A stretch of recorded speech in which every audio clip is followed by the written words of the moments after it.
Chapter 29. A man called Ove and a bender. Seriously, where are we going? Pavane wonders, out of breath. To fix something. Ove answers curtly, 3 steps ahead of her, with the cat half jogging at his side. What thing? A thing. Pavane stops and catches her breath. Here. Ove calls out and stops abruptly in front of a little cafe. A scent of fresh baked croissants comes through the glass door. Pavane looks at the parking area on the other side of the street where they left to stop. In the end, they could not have parked closer to the cafe. At first, Ove had been absolutely convinced that the cafe was at the other end of the block.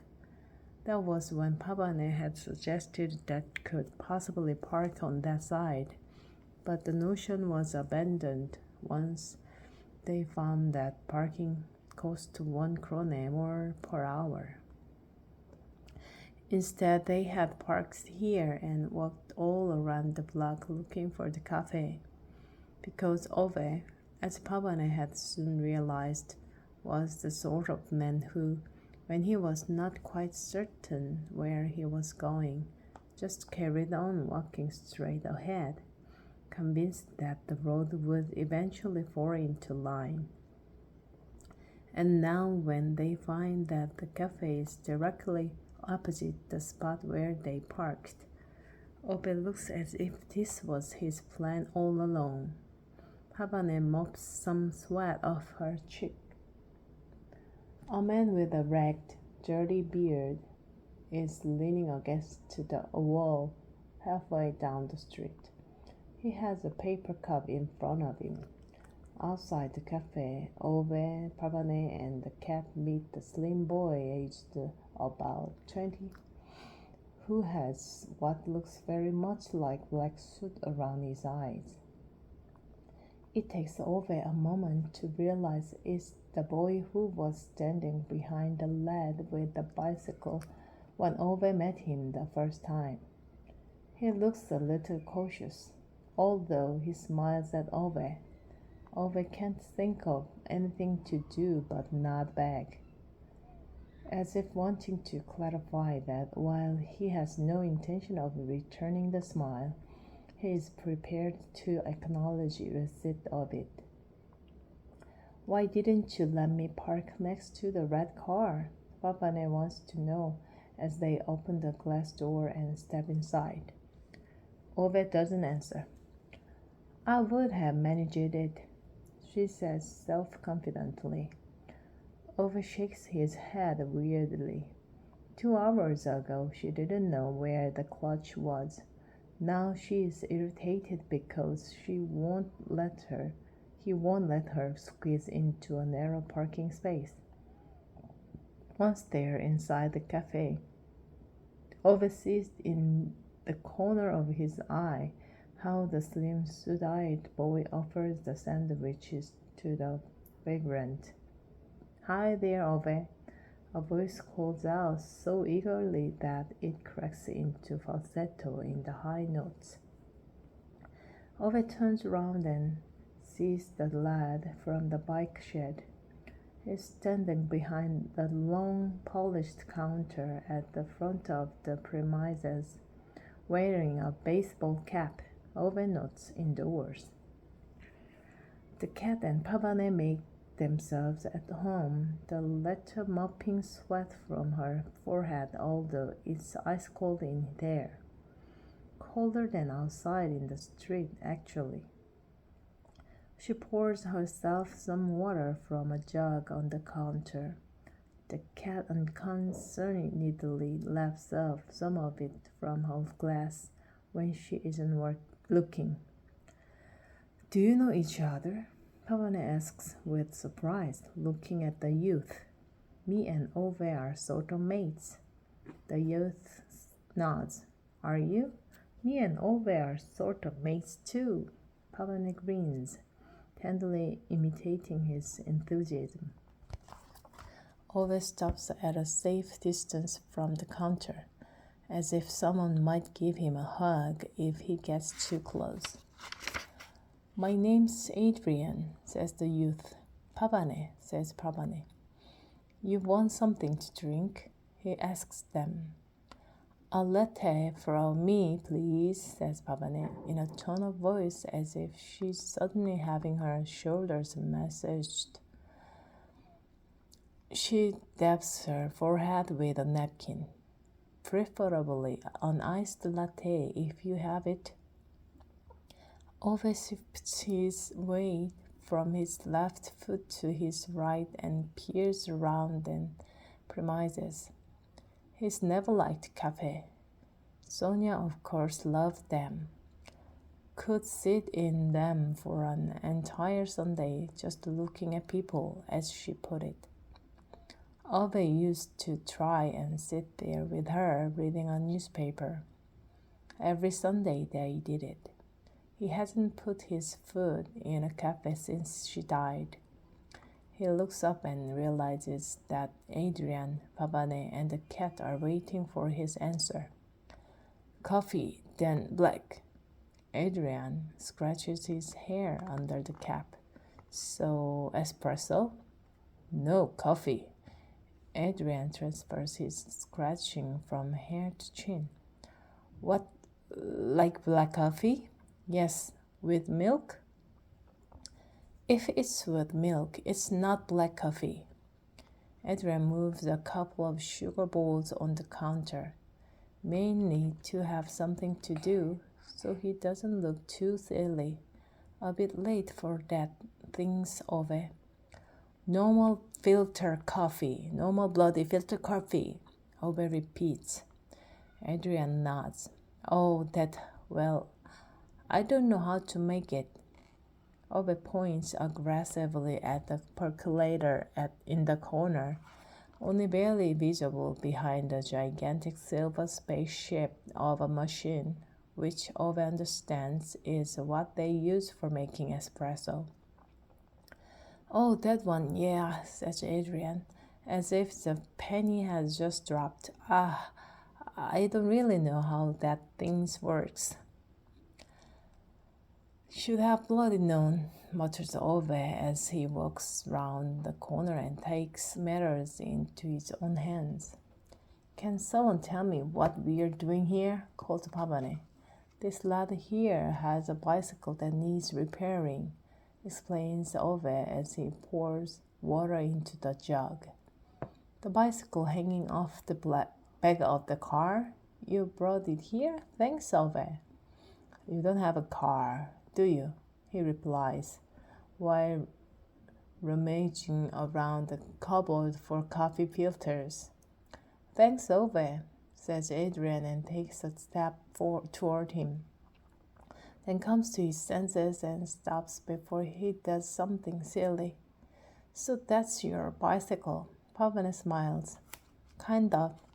It's my girlfriend's, or the one I want to be my girlfriend, sort of thing. Pavane grins. So me and Ove drove all this way just to give you a bike so you can mend it? For a go? Adrian nods. Pavane leans over the counter and pats Ove on the arm. You know, Ove, sometimes one almost suspects you have a heart. Do you have tools here or not? Ove says to Adrian, snatching his arm away. Adrian nods. Go and get them then. The bike's on the sub in the car park. Adrian nods quickly and disappears into the kitchen. After a minute or so, he comes back with a big toolbox, which he quickly takes to the exit. And you be quiet, Ove says to Pavane. She smirks in a way that suggests she has no intention of keeping quiet. I only brought the bicycle here so he wouldn't mess about in the shed back home, Ove adds. Sure, says Pavane with a laugh. Oh, hey, says Adrian as the suit-eyed boy appears again and a moment later. This is my boss. Hi there. What? Sorry, what are you doing? asks the boss, looking with some interest at the surprised stranger who has barricaded himself behind the counter of his cafe. The kid's going to fix a bicycle, answers Ove as if this was something plain and obvious. Where do you keep the filters for real coffee?